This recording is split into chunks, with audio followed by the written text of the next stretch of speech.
आप लोग कैसे हैं? आज आप सभी क्लास 12 एनसीईआरटी मैथ अध्याय 3 चैप्टर का नाम है आबीयू। देखिए जनरली आबीयू होता क्या है, तो आबीयू का देखिए जो ना, आबीयू को वर्णमाला के बड़े अक्षर ए से दर्शाते हैं। यहाँ पर देखिए एक एग्जाम्पल ले लिए हैं, ए बराबर यहाँ इसके अंदर में कुछ भी यहाँ पर जो ना हम अपना मन से 4 9 2 6 लिखे ना, आप यहाँ 10 11 12 ABCD कुछ भी हो सकता है। बस उसको दिखाने के लिए हम ए बराबर को दिखाने के लिए इस प्रकार ढांचा बना लिए, ठीक है। अब देखिए आबीयू में क्या होता है, एक होता है पंक्ति और एक होता है रो। एक होता है पंक्ति और एक होता है पंक्ति होता है एक होता है स्तंभ।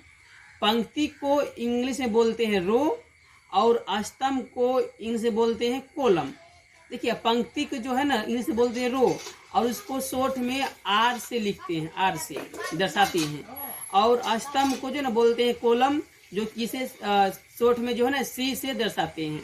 अब देखिए जनरली अब हम पहचानेंगे कैसे मेरा रो कितना है, कॉलम कितना है। देखिए अगर जो ये पार्ट सोया हुआ, इसे सोया हुआ, ऐसे ये पार्ट सोया हुआ और ये पार्ट भी सोया हुआ है, जो पार्ट सोया है उसको आप बोलिएगा पंक्ति।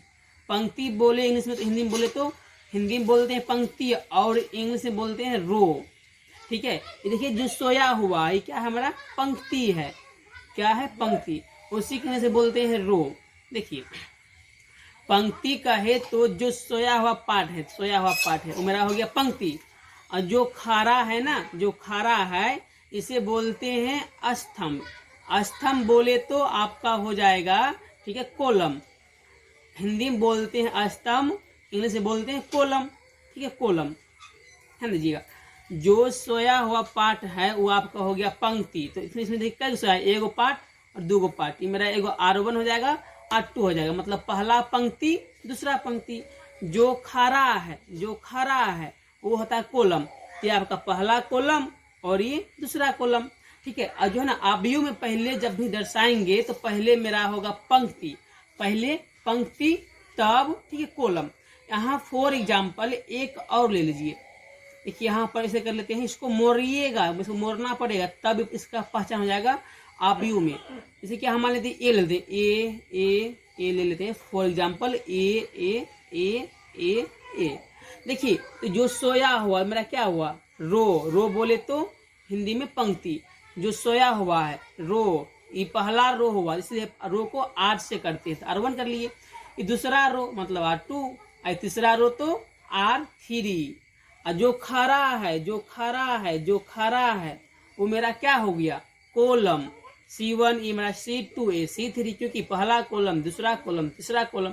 कॉलम को हिंदी में बोलते हैं स्तंभ, ठीक है। अगर इसको एक ढांचा में बैठाया जाए तो हम इसको फिर से यहाँ लिखते हैं साफ मान बैठाने के लिए। देखिए तो एक ऐसे कर लेंगे, ऐसे कर लेंगे ए।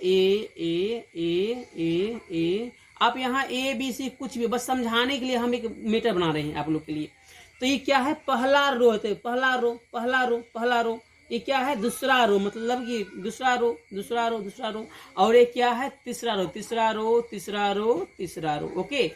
अब देखिए ये जो है ना, अब आते हैं और देखिए ये जो है ना मेरा ये पहला रो, दूसरा रो, तीसरा रो। अब आते हैं कॉलम में। तो आप लोग समझ गए हैं कॉलम क्या होता है। जो खरा है वो मेरा क्या हो गया, कॉलम।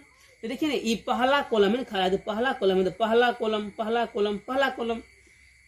फिर क्या है, ये देखिए ये क्या हुआ, पूरा खड़ा है, तो ये किस में हो गया, ये पहला कॉलम, तो ये दूसरा कॉलम, दूसरा कॉलम था, साफ से नहीं देख पाए, ठीक है। ये मेरा क्या है, खड़ा है, तो ये तीसरा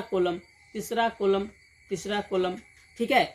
आप देखिए अगर इसी को पूछ दिया A11 तो पहले होता है पंक्ति, तब होता है स्तंभ। तो पहले पंक्ति को इंग्लिश में बोलते हैं रो और कॉलम बोलते हैं स्तंभ। तो पहले पंक्ति तब स्तंभ, यानी कि रो तब कॉलम। अगर इसमें बोलेगा कि बता रो कौन रो है, देखिए ना इसका पहला रो और कॉलम भी कौन है, तो पहले कॉलम है, ठीक है, क्योंकि पहले पंक्ति तब स्तंभ, यानी कि रो तब कॉलम। अगर मेरा A23 कर दिया तो इसमें पूछता है कि बताओ पंक्ति कौन है और स्तंभ कौन है। तो आप लोग भली भांति समझ चुके हैं कि स्तंभ कौन है, पंक्ति कौन है। तो पहले होता है पंक्ति तब अष्टम, पंक्ति बोले तो रो तब कॉलम। देखिए ना पहले रो, ये देखिए ना कौन रो है, ये दूसरा रो है दूसरा, और ये कौन कॉलम है, ये तीसरा कॉलम है, तीसरा कॉलम हो गया आपका तीसरा, ठीक है तीसरा, और रो कौन है दूसरा, ठीक है। अगर आपको A31 इसमें मेरा पंक्ति कौन है, पंक्ति मतलब रो हो गया तीसरा और कॉलम हो गया पहला, कॉलम पहला रो तीसरा, ठीक है। चलिए एक एग्जाम्पल की तरह समझते हैं। अब देखिए एक सवाल यहाँ दे दिया कि आप लोग ध्यान से देखिएगा, यहाँ पर नो छो दू कुछ भी लिख सकते हैं, वो आप पर डिपेंड करता है, हम आप लोग को समझाने के लिए बता रहे हैं। तो इसमें बताइए कई गो रो और कई गो कॉलम, तो आप समझ चुके हैं जो सोया हुआ है, जो सोया हुआ है वो रो होता है। तो पहला पार्ट में तो पहला रो, दूसरा पार्ट में दूसरा रो, और ये तीसरा रो, ठीक है। और आप जानते हैं जो खड़ा है वो कॉलम हो गया, ये पहला है तो पहला कॉलम दूसरा कॉलम, ठीक है। अब चलिए अब हम लोग चलते हैं, ठीक है, चलते हैं अवयव की कोटि, आबयु की कोटि, आबयु की कोटि। देखिए एक सवाल यहाँ ले लेते हैं, एक सवाल ले लेते हैं, 9 6 4 2 ले लिए, सवाल ले लिए, ठीक है ले लिए। अब वहां पूछता है क्या आबयु की कोटि, तो आबयु की कोटि का सूत्र होता है पंक्ति गुना अष्टम, पंक्ति गुना, ठीक है अष्टम, पंक्ति बोले तो रो, ठीक है, अष्टम बोले तो कॉलम, ठीक है। तो आबयु की कोटि क्या होता है, पंक्ति गुना अष्टम। तो इसमें आपको पहले पंक्ति लिखना होगा, उसके बाद अष्टम लिखना होगा। तो पंक्ति कौन, जो सोया हुआ है, देखिए कौन सोया, ये 101 और 2, मतलब जो सोया हुआ था, देखिए ना एक रो और दो गो रो, कई रो हुआ, दो रो, फिर बीच में क्या है गुना, फिर बोलता है कॉलम, तो कॉलम कौन, जो खड़ा है, देखिए ना जो खड़ा है, कई कॉलम खड़ा, एगो और दो गो, यहाँ दो गो।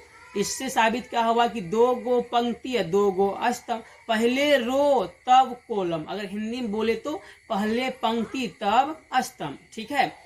अगर एक सवाल और ले लेते हैं, 9 6 2 कुछ ऐसा सवाल ले लेते हैं, ठीक है, सवाल पूरा कर लिए।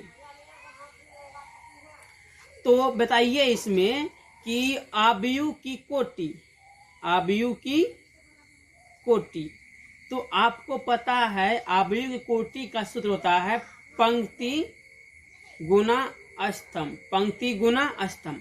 तो पहले पंक्ति मतलब क्या हो गया आपका रो, पहले रो तब कॉलम। तो आप लोग जानते हैं जो सोया हुआ है रो, सोया हुआ है रो, सोया हुआ रो, तो ये गो सोया है, दो गो है और तीन गो है, तो कई गो हो गया रो, तो तीन गो रो, फिर बीच में गुना, तो गुना अष्टम, जो खड़ा है अष्टम है, एगो दूगो तीन गो अष्टम भी है, तो एगो दूगो तीन गो, यहाँ तीन, ये मेरा हो गया आबयु की कोटि, आबयु की कोटि हो गया। चलिए अब एक और देख लेते हैं। अगर मेरा 2 4 समझाने के लिए हम कुछ ले रहे हैं इस प्रकार, ठीक है, आप लोग को समझाने के लिए, तो यहाँ ए मान लेते हैं क्योंकि आबयु को बड़े अक्षर से शुरू करते हैं, यानी कि कैपिटल ए से करते हैं शुरुआत। चलिए ऐसा नहीं है कि आप ए लिख सकते हैं, कुछ भी कर सकते हैं, कोई दिक्कत नहीं है। देखिए तो यहाँ पर क्या बोल रहा है कि आबयु की कोटि, आबयु की कोटि, तो आप लोग जानते हैं आबयु कोटि का नियम होता है पंक्ति गुना अष्टम, पंक्ति बोले तो, ठीक है, रो, अष्टम बोले तो कॉलम। इसमें बताइए कई गो पंक्ति है, कई गो अष्टम, कई गो रो, कई गो कॉलम। तो आप पंक्ति मतलब जो सोया पार्ट, जो सोया हुआ, देखिए ना एक गो सोया है, दो गो सोया है, तीन गो सोया है, तो कई गो रो, एक रो, दो रो, तीन रो, यहाँ तीन कर दीजिएगा, बीच में गुना, फिर अष्टम, अष्टम जो मतलब खड़ा है, तो एक गो खड़ा है, दो खड़ा है, तो कई गो अष्टम, तो एक दो, दो अष्टम, ये मेरा हो गया आबयु की कोटि, 3 गुना 2। इसको गुना करके बराबर नहीं लिखना, इसमें नहीं होता है। अगर मेरा बोलेगा अवयवों की संख्या, तब अवयवों की संख्या, अवयवों की संख्या जब बोलेगा ना, तो जो यहाँ पर आबयु कोटि होता है गुना करके लिख दीजिए, तो 3 गुना 2 6 बन गया। अवयवों की संख्या क्या हो गया 6, अवयवों की संख्या क्या होता है, जो आपका अवयव कोटि हुआ रो गुना कॉलम, उसी को गुना करके अवयवों की संख्या हो गया 6। एक और देखिए एग्जाम्पल में, अगर हम यहाँ ले लेते हैं a बराबर, ठीक है, 9 6 2 4 3 4 ले लिए ना। तो पहले अवयव जानेंगे, अवयव की कोटि, अवयव की कोटि। अगर इंग्लिश में बोले तो ठीक है, ऑर्डर ऑफ मैट्रिक्स, ठीक है। तो अवयव की कोटि होता है रो गुना कॉलम, रो गुना कॉलम। रो को 8 से सूचित करते हैं, कॉलम को C से सूचित करते हैं। तो अवयव की कोटि होता है रो गुना कॉलम, यानी कि पंक्ति गुना अष्टम, पहले पंक्ति तब अष्टम। इसमें पंक्ति कौन, आप लोग जानते हैं भली बाती, जो सोया हुआ है मेरा हो जाएगा पंक्ति। लेकिन एगो सोया हुआ है, दो गो सोया हुआ, कै गो सोया है, एगो दो गो, तो दो गो रो, बीच में गुना है गुना। कॉलम क्या होता है, सी मतलब कॉलम, जो खड़ा है, जो खड़ा है। एगो खड़ा है, दो खड़ा है, और एक तीनों खड़ा है। तो एक कॉलम, दो कॉलम, तीन कॉलम, तीन कॉलम हो गया। तो 2 गुना 3 यानी कि 2 गो रो और 3 गो कॉलम, ये मेरा हो गया अवयव की कोटि। अगर यहाँ बोलेगा अवयवों की संख्या, अवयवों की संख्या, अगर मुझे बोल दिया कि अवयवों की संख्या, तो अवयवों की संख्या क्या करेंगे, जो मेरा अवयव की कोटि निकला है उसी को गुना करके यहाँ लिख देंगे, 2 तिया 6 बन गया। ठीक है, तो इस प्रकार ही बनाते हैं।